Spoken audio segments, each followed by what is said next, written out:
Halo, di saat ini saya akan menjelaskan submateri biologi molekuler tentang isolasi DNA. Pokok bahasan yang saya bahas yaitu ada DNA, letak DNA, faktor-faktor DNA rusak, dan isolasi DNA.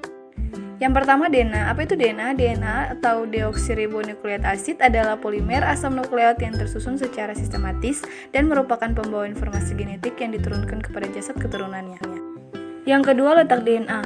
DNA pada organisme eukariotik seperti hewan dan tumbuhan terdapat di dalam inti sel, dan beberapa organ lain di dalam sel seperti mitokondria dan kloroplas hanya pada tumbuhan. Sedangkan DNA pada organisme prokaryotik terdapat pada nukleot yang tidak diselubungi oleh membran inti. Faktor-faktor penyebab DNA rusak yang pertama ada tekanan, yang kedua pH yang tinggi, suhu atau panas, yang keempat radiasi, yang kelima tidak tersedianya senyawa kromatin kompleks, dan yang keenam konsentrasi isi elektronik. Yang berikut isolasi DNA. Isolasi DNA adalah metode untuk mendapatkan asam deoksiribonukleat dari suatu makhluk hidup. Isolasi DNA pertama kali dilakukan oleh ilmuwan asal Swiss bernama Frederick Mischer pada tahun 1869. Ia menemukan senyawa asam yang mengandung nitrogen dan fosfat pada inti sel dari sel darah putih. Nah, senyawa ini tuh diberikan nama nuklein. Namun pada tahun 1889, muridnya yaitu Richard Altman menamainya asam nukleat. Metode yang digunakan oleh Mischer adalah alkylanesis untuk memecahkan sel dan mengisolasi DNA. Ada juga menurut Wilson, Kate, dan John pada tahun 2010. Isolasi DNA merupakan kegunaan DNA untuk dianalisa atau dimanipulasi yang harus isolasi terlebih dahulu dan murni kandungannya. Adapun tahap-tahap isolasi DNA yang pertama tahap pendisisan. Bahan yang digunakan yang pertama deterjen berperan dalam melisiskan membran sel, juga dapat berperan dalam mengurangi aktivitas enzim nuklease yang merupakan enzim pendegradasi DNA. Yang kedua sodium dodecyl sulfate atau SDS berperan dalam melisis membran sel. Yang ketiga CLT trimethylamonium bromide atau CTAB juga sering dipakai untuk melisiskan membran sel pada isolasi DNA tumbuhan karena efektivitasnya dalam menghilangkan polisakarida.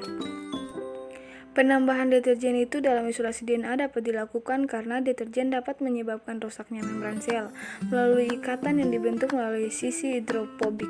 Deterjen dengan protein dan lemak pada membran membentuk senyawa lipid. Protein deterjen kompleks senyawa tersebut dapat dibentuk karena protein dan lipid memiliki ujung hidrofilik dan hidrofobik.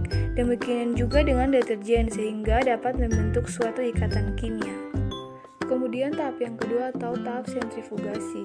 CIAA kloroform isolamin alkohol berfungsi untuk mengendapkan protein, komponen folik dan polisakarida sehingga dapat dipisahkan dengan larutan DNA menggunakan proses sentrifugasi. Nah, setelah itu tube disentrifuge selama 15 menit pada 12.000 rpm untuk mengendapkan molekul kasar yang bercampur dengan DNA atau dinding sel protein dan karbohidrat serta kloroform. Selama 15 menit itu, tube dikeluarkan dari sentrifuge. Akan terlihat 3 lapisan dari hasil sentrifuge. Karena DNA bersifat ringan, maka DNA berada di lapisan paling atas atau supermantan. Lapisan kedua berbentuk padatan, berisi material pada hasil isi sel atau debris, misalnya serpihan dinding sel yang rusak. Sedangkan lapisan paling bawah adalah klorofil yang larut dengan kloroform yang berwarna hijau. Nah, berikut yaitu tahap ekstraksi. Nah, pada tahap ekstraksi DNA seringkali digunakan shielding agent seperti etilenediamine dan tetracetyl acid atau EDTA yang berperan menginaktifikasi enzim DNase yang dapat mendenaturasi DNA. Isolasi.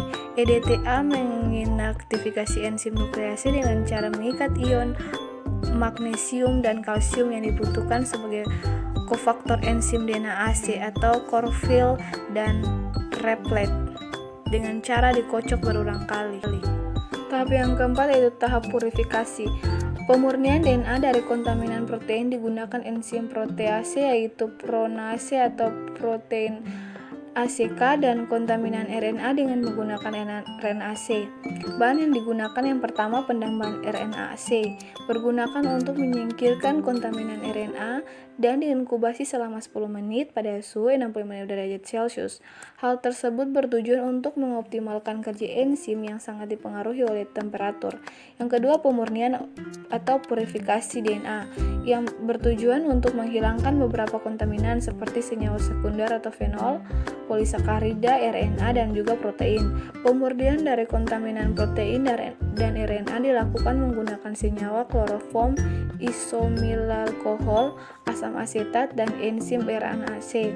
Senyawa kloroform, isoamilalkohol, dan asam asetat berfungsi mendenaturasi protein, sedangkan enzim RNA-C berfungsi meriliskan RNA dan ekstrak DNA tersebut.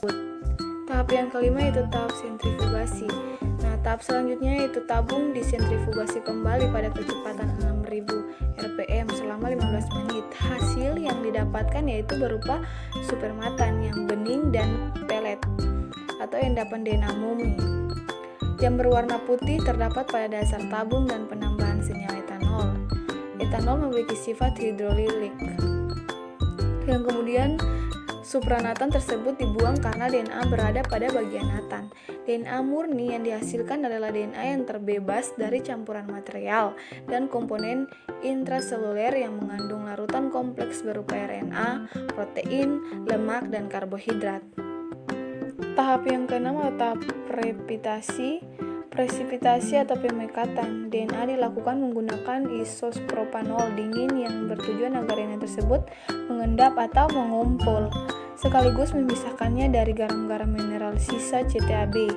Pelet hasil presipitasi oleh isospropanol ini diberikan menggunakan alkohol 70%. Nah, pemurnian ini merupakan tahapan paling penting dalam isolasi DNA.